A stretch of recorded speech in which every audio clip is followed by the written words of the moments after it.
বছরের শুরুটা আপনাদেরকে আমার কিছু কষ্টের কথা শেয়ার করে শুরু করতে চাচ্ছি, কারণ আমার অনেক ভাই বোনেরা মনে করে আমার কোনো কষ্টই নেই। কেন থাকবে না বলেন? আমিও তো একজন মানুষ, আপনাদেরই মতো। আমারও দুঃখ, কষ্ট, অনুভূতি সবকিছুই আছে, হয়তো আমার প্রকাশ করার ধরনটাই অন্য রকমের। জানেন, আমরা শারীরিক ভালোবাসা ছাড়া একে অন্যকে কখনোই জড়িয়ে ধরি না। একসাথে একই বিছানায় ঘুমালেই কিন্তু মানুষটা কাছের হয়ে যায় না। দুজন মানুষ 100 স্কোয়ার ফিট একটা রুমের মধ্যে বছরের পর বছর থেকেও মাঝে মাঝে অনেক দূরের মনে হয়। আমি এরকমের বেশ কিছু দম্পতিকে চিনি যারা বহু বছর পরও সংসারের মানে বুঝে উঠতে পারে না।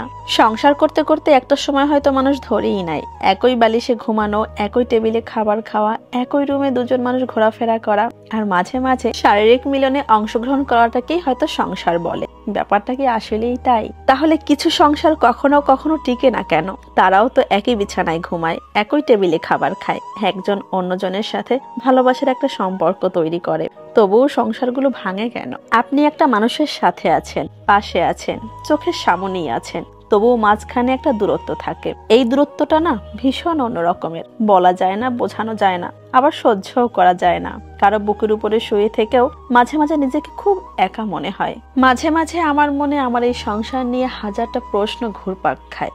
সংসার জীবনে আমি সেই সব কিছু চাই যা যা 8-10টা মেয়ে চাই, তবে আমি সেটাও চাই যেটা অনেকেই হয়তো বুঝতে চায় না। আমরা অনেকেই বলে থাকি এই সংসারটা হচ্ছে একটা অভ্যাস।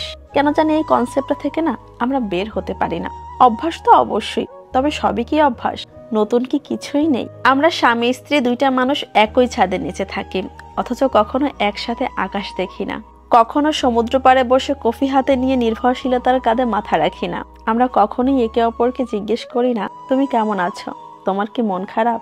আমরা হাত ধরে কখনোই বসে থাকি না। আমরা স্বামী স্ত্রী কখনোই বুঝতে চাই না যে আমাদের সমস্ত সময় তার সাথে কাটানোর পরও তাকে সময় দেওয়াটা প্রয়োজন। আমরা হয়তো শরীরের দিক থেকে কাছে আসি রোজ, অথচ আমাদের মনের দূরত্ব বেড়েই চলেছে। ঘরে রান্না করার জন্য তো বুয়া রাখলেও হয়, আর শরীরের ক্ষুধা মেটানোর জন্য তো বাহিরেও টাকা দিয়ে মেয়ে পাওয়া যায়। তবুও সংসার কেন করা লাগে বলেন তো?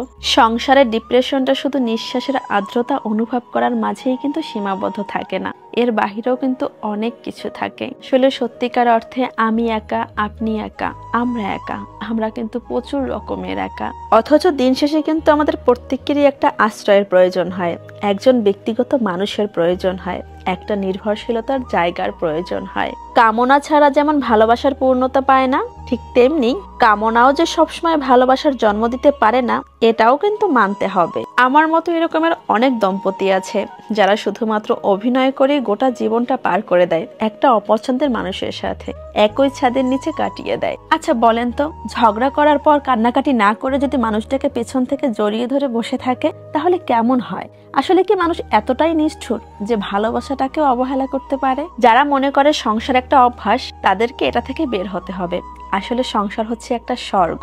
এখানে শুধুমাত্র দুবেলা খাবার আর একই বিছানায় ঘুমানোর বাহিরেও প্রেম, ভালোবাসা, নির্ভরশীলতা, গুরুত্ব, প্রায়োরিটি, শ্রদ্ধাবোধ, অ্যাডজাস্টমেন্ট সবকিছুরই প্রয়োজন আছে। আমার এই ধরনের কথাগুলোতে হয়তো অনেক ভাই এবং আপুরাই নানাভাবে মন্তব্য করে থাকেন, হয়তো নেগেটিভ ভাবেই নিয়ে থাকেন বিষয়টি, কিন্তু অনেক আপু এবং ভাইয়েরা আছেন যারা বিষয়টিকে পজিটিভ ভাবে নেন এবং তাদের আমার এই কথাগুলো ভীষণ ভালো লাগে। আমার এই ভিডিওগুলো শুধুমাত্রই তাদের জন্য।